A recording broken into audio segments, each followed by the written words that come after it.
নমস্কার, আপনারা শুনছেন গল্প একান্তে। একান্তে গল্প শোনার আদর্শ ঠিকানা।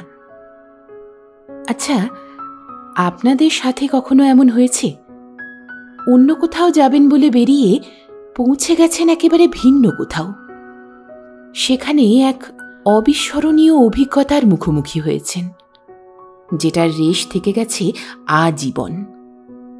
ব্যাপারটা অবাক, তাই না? আজ শুনবেন এমনই এক রাত্রির আশ্চর্য অভিজ্ঞতার কথা, প্রিয় সাহিত্যিক বিভূতিভূষণ বন্দ্যোপাধ্যায়ের কলমে। গল্প মানতালাও। জানেন তো, অনেক দিন ধরেই জানতে খুব ইচ্ছে করে, আপনারা যারা এত ভালোবেসে গল্প একান্তের গল্প শোনেন, আপনারা কোথা থেকে শুনছেন আর কখন শুনছেন গল্প? আপনার উত্তরটা কমেন্টে জানাবেন, কিন্তু অপেক্ষায় থাকব। আর গল্পটি ভালো লাগলে একটি লাইক করতে ভুলবেন না। আর যারা আমার চ্যানেলে নতুন এসেছেন, তারা পরবর্তী গল্প শোনার জন্য সাবস্ক্রাইব করে রাখবেন। চলুন শোনা যাক আজকের গল্প।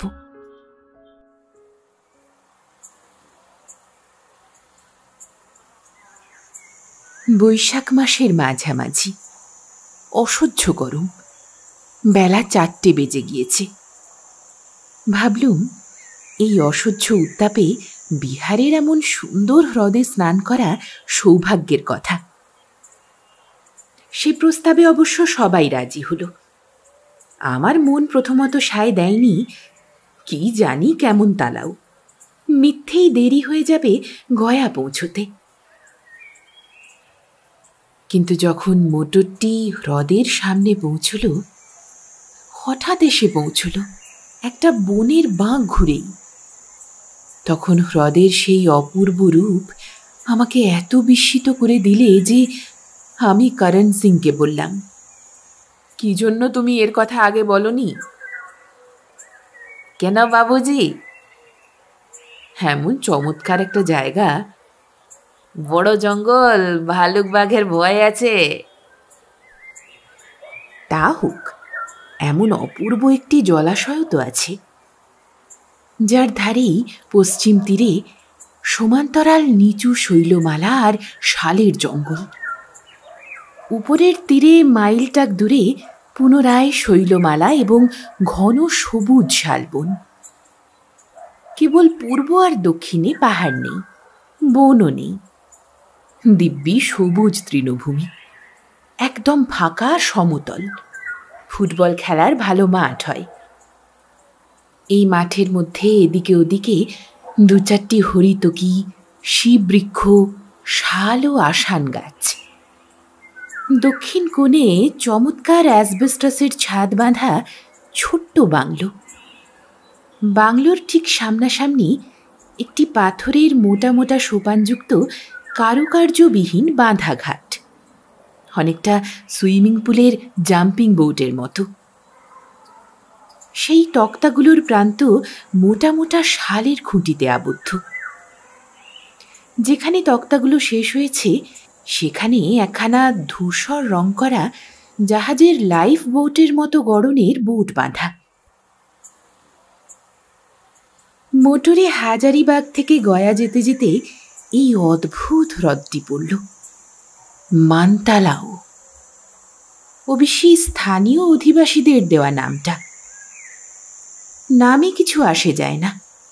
এই অতি সুন্দর হ্রদ যে এমন এক বনাঞ্চলে আছে, গয়াগামী পিচ ঢালা রাস্তা থেকে তার কিছু বুঝবার উপায় নেই, যদি না হাজুদা রাস্তার পাশের একটা সাইনবোর্ডের দিকে আমাদের দৃষ্টি আকৃষ্ট করত।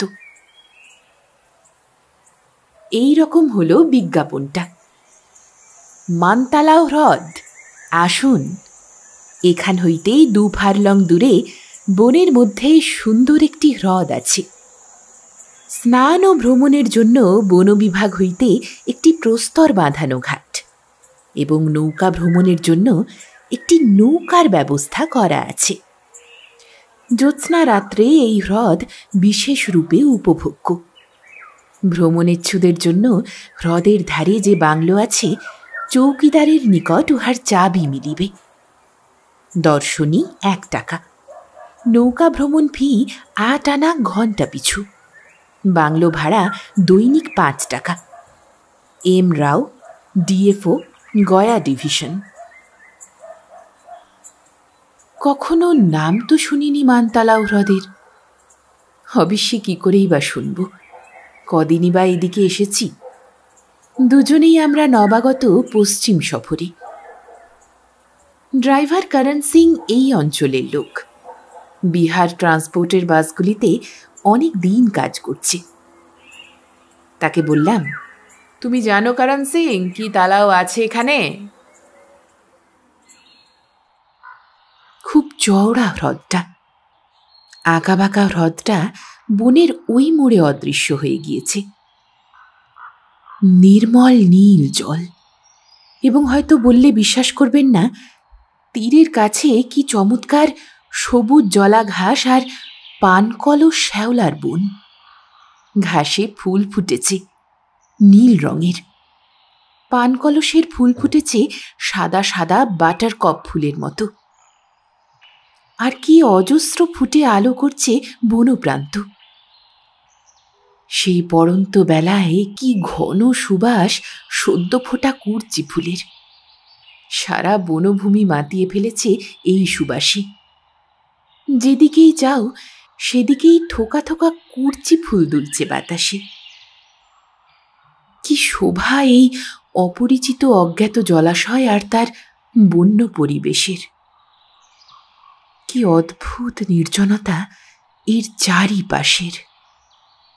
কোথাও একটি মানুষেরও চুলের টিকি দেখা যায় না। কেবল শোনো বিহঙ্গ কাকলি, বন্য হনুমানের উপাপ শব্দ দূরে বনের মধ্যে, আর জলাশয়ের বড় বড় ঢেউ ছপ করে সেই তক্তা বাঁধা জেটির গায়ে এসে লাগবার শব্দ। আমার বন্ধু ললিত প্রকৃতিকে দেখবার চক্ষু হারায়নি।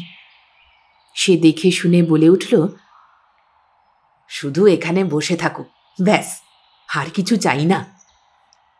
তা খাওয়া কি হবে? সে হয়ে যাবে বলে সে তাচ্ছিল্যের সঙ্গে হাত নেড়ে কি যে নির্দেশ করলে কেউ বুঝতে পারলে না। বললাম, বোটে চড়বে? হ্যাঁ ভাই, কিন্তু সন্ধ্যায় জ্যোৎস্না উঠলে, কি বলো? রাত্রে তাহলে এখানে থাকতে হবে?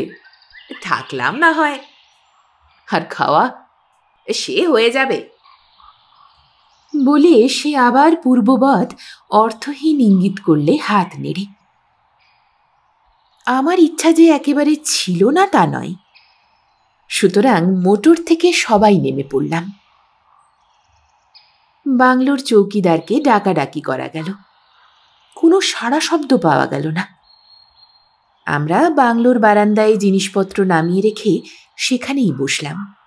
উদ্দেশ্য চা তৈরি করার চেষ্টা দেখা।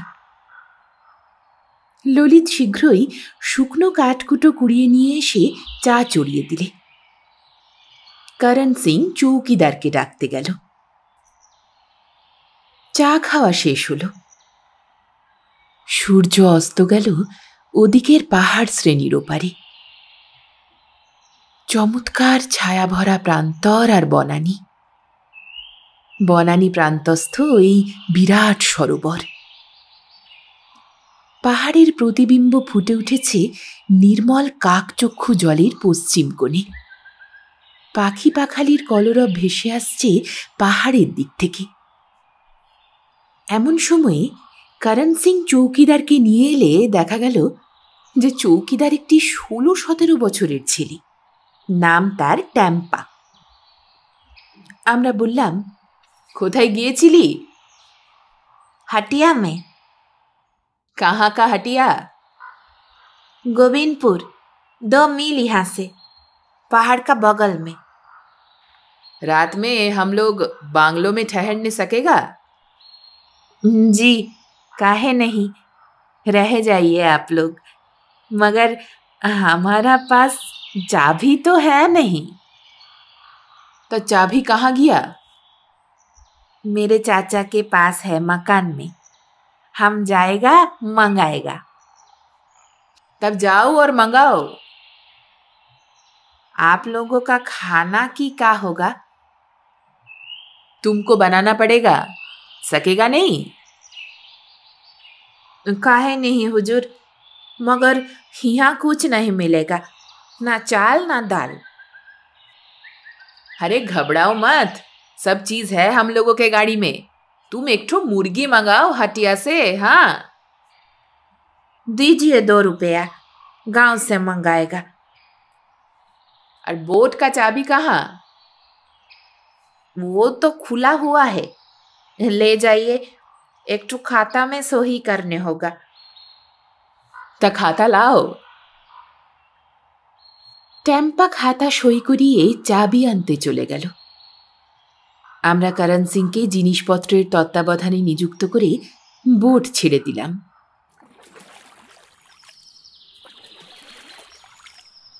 সরোবরটি সব জায়গায় সমান চওড়া নয়।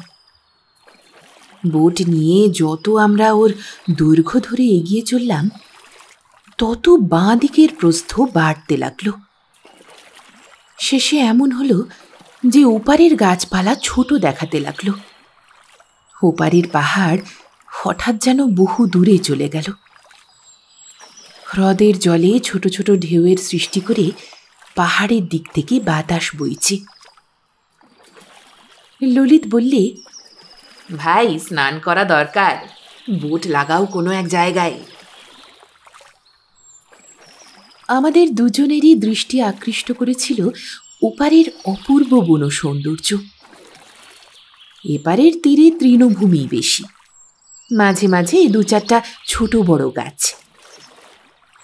ললিতকে বললাম, চলো ওপারে বোট নিয়ে, ওখানেই যাওয়া যাবে। ক্ষুদ্র বিচি সংকুল হ্রদটি পার হতে প্রায় 40 মিনিট লাগল।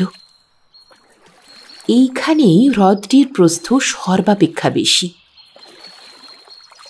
পাহাড়ময় তীরভূমি যত কাছে আসতে লাগল, ততই তার ঘন সবুজ রূপ আমাদের বাঙালি মনকে টানতে লাগলো ওর দিকে।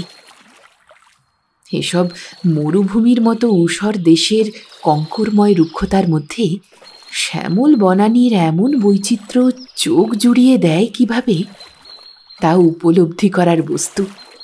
শুধুই কানে শুনে বা বইয়ে পড়ে তা বোঝা সম্ভব নয়। ওপারে আমরা যখন পৌঁছে গেলাম, তখন দিন আর রাত্রির সন্ধিক্ষণ। একটু পরেই একাদশীর চাঁদের জ্যোৎস্না ফুটে উঠল জলে, বনে, পাহাড়ে, সর্বত্র। ওপারে পৌঁছে ডাঙায় নেমে দেখি তীরভূমি কি সুন্দর।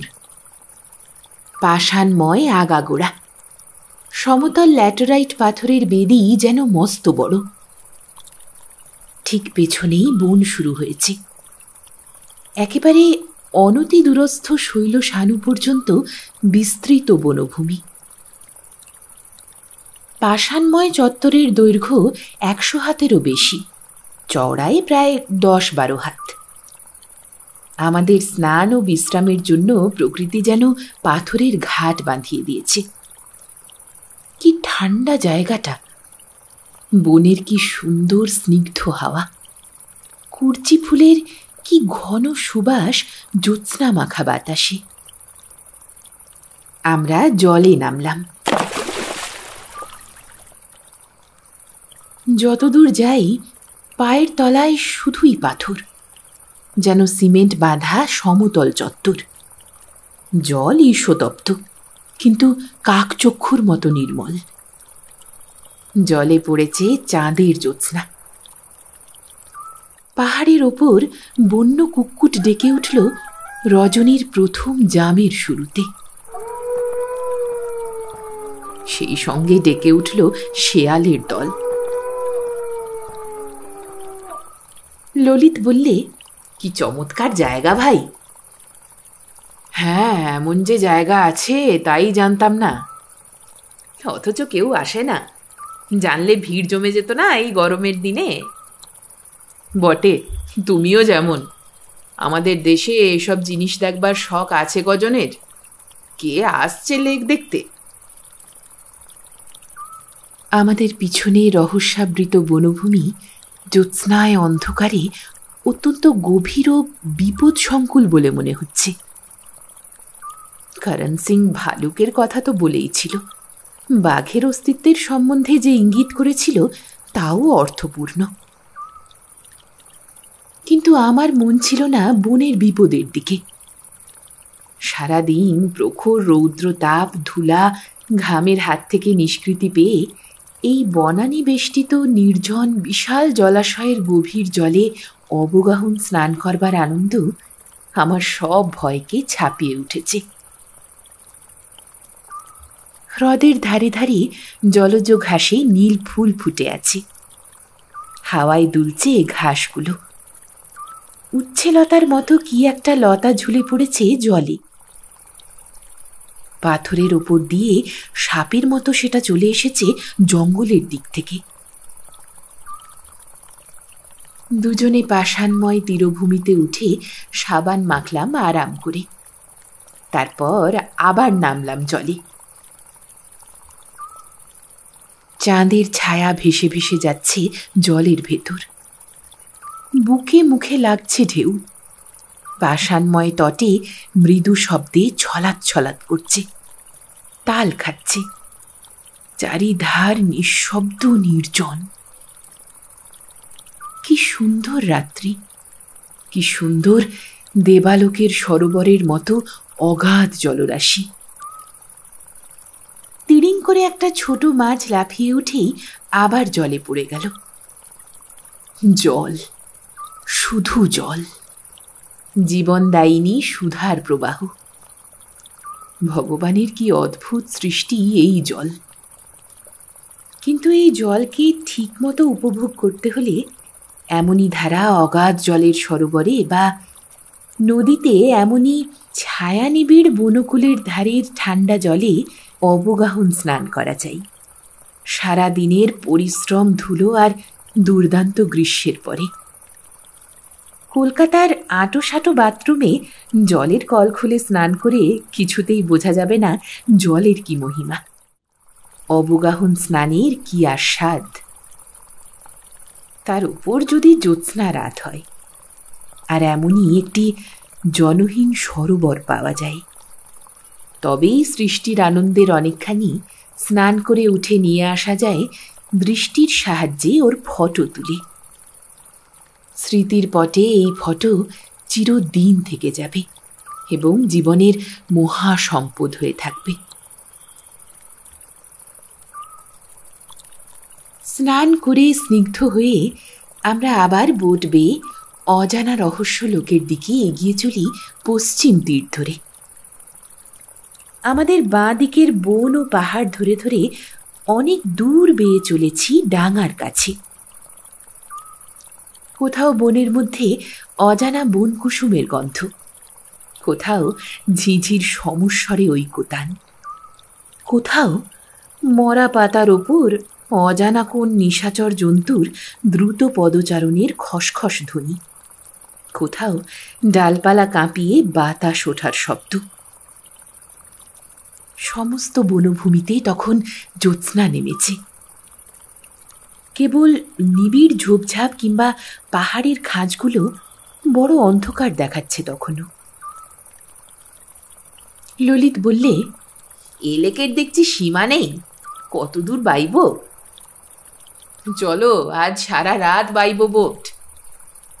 এবার বাংলোতে গিয়ে খাওয়া দাওয়া করা যাক। আরে এক রাত্রি নাই বা খেলুম, চলো দেখা যাক। এক জায়গায় ডাঙায় মস্ত বড় একটা হুড়তুকি গাছ, তার ডালে ডালে আলোকলতা দুলে দুলে পড়েছে জলের উপর। বড় বড় পাথরের চাই সেখানটাতে জল পর্যন্ত নেমে এসেছে। সমস্তটাতে জ্যোৎস্না পড়ে কি অপূর্ব দেখাচ্ছে।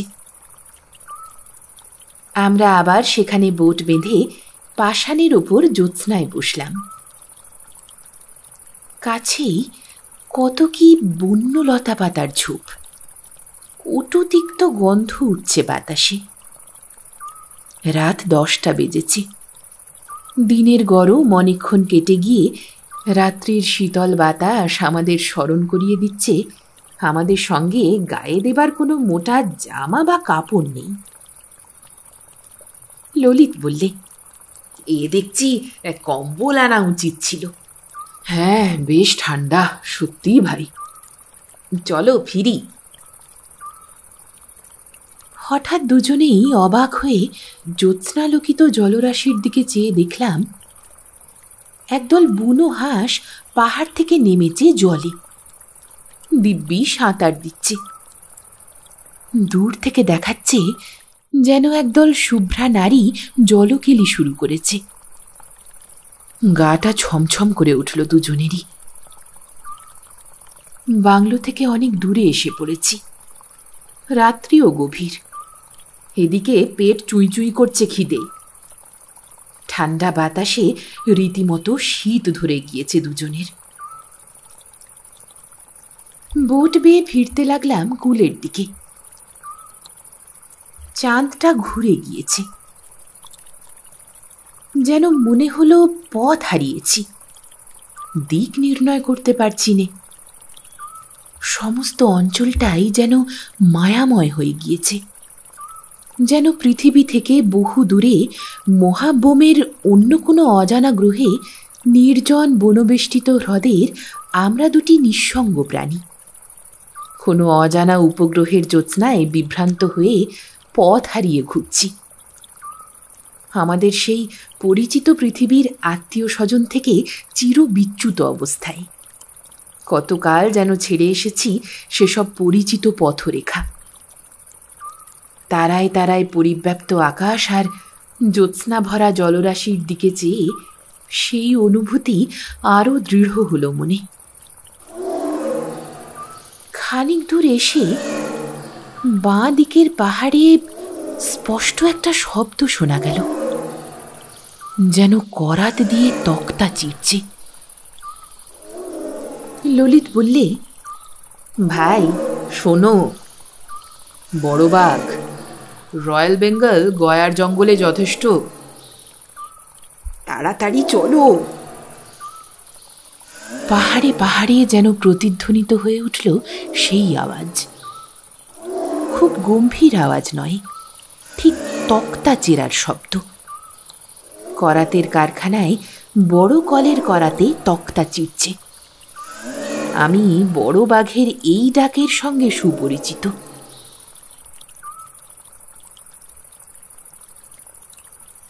যখন আবার আমরা ফিরে এলাম বাংলোর ঘাটে, তখন রাত্রি 2:30। করণ সিং ঘরের দরজা বন্ধ করেছে বাঘের ভয়ে।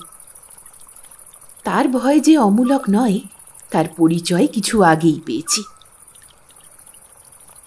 ডাকাডাকি করতেই করণ সিং আর আরও একটা লোক দূর খুলল। অন্য লোকটা আমাদের সেলাম করলে। করণ সিং জানিয়ে দিলে এই লোকটি সেই বালক চৌকিদারের চাচা। বললাম, क्या नाम है तुम्हारा? मुनेश्वर महातो हुजूर। ठीक है, भात पकाया? हुजूर, वो तो 10 बजने का अंदर में ही पका लिया। भात और मांस, खाना ठंडा हो गया हुजूर। कोई हरज नहीं, ले आओ। टेबल में परोस कर ले हुजूर। करो। करণ सिंह, तुम खाना खाया? हम तो चूड़ा खा लिया और कुछ नहीं खाएंगा। আকণ্ঠ খাওয়া গেল। শেষ রাত্রে মাংস আর ভাত। তারপর একটু ঘুমিয়ে নেওয়া গেল। মুনেশ্বর বলল, হুজুর, এসব জায়গায় ভোরে তাড়াতাড়ি দোর খুলবেন না। অনেক সময় বাঘে ওত পেতে থাকে দোরের কাছে। যেমনই দোর খোলা হয় অমনি মানুষকে নিয়ে পালায়। একবার হয়েছিল এই বাংলোয়। করণ সিং বললে, বাজে গল্প করো না। মানুষ খেগো বাঘ না হলে অমন করে না। আমি বিহার ট্রান্সপোর্টে কাজ করছি 20 বছর। কত পাহাড় জঙ্গল ঘুরেছি, কখনো শুনিনি এমন কথা। মুনেশ্বর রেগে বললে, आप लोग का जानता, मोटर से घूमता है, जंगल का हालचाल क्या मालूम है आप लोगों को। छोड़ दीजिए वो बात, आप लोग रहिए यहाँ पर 2-5 रोज। आपको नहीं दिखलाने सकेंगे तो जुर्माना देंगे 10 रुपया जरूर।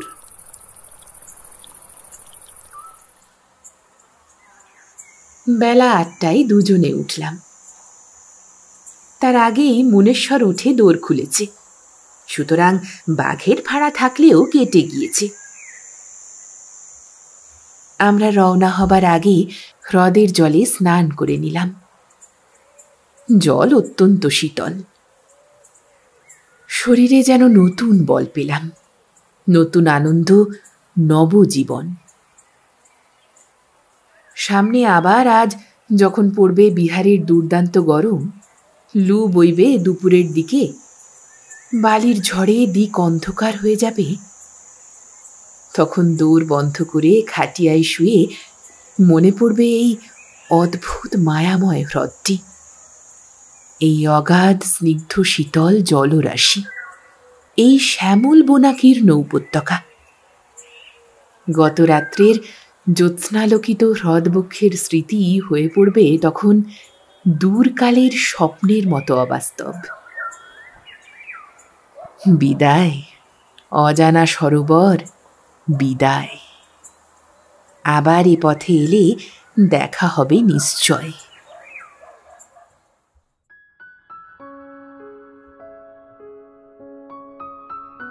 শুনছিলেন সাহিত্যিক বিভূতিভূষণ বন্দ্যোপাধ্যায়ের কলমে গল্প মান্তালাউ।